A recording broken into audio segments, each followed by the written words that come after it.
Next question. Come on. And you go, Brianna. Good evening. My name is Brianna Mack, and I am a first-year graduate student in the clinical mental health counseling field.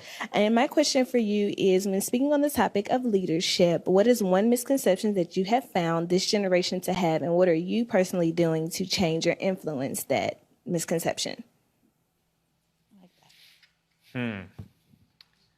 So the biggest one I talked about before, which is this idea that ideas come out fully formed. I do think, I really think this applies to everything that you guys will do.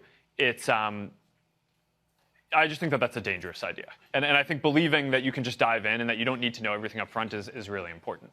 But because you asked another question, let me think of number two, I think would be,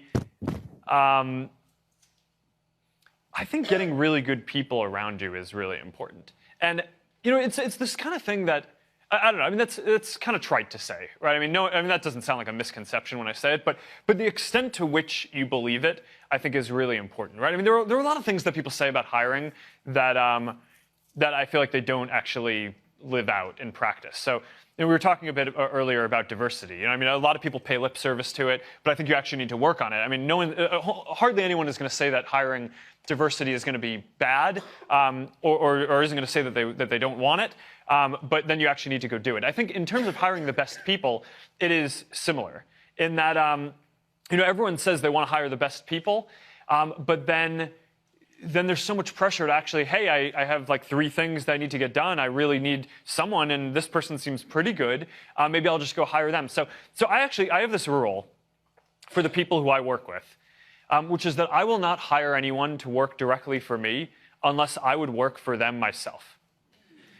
And it's not that I'm hiring them to run Facebook.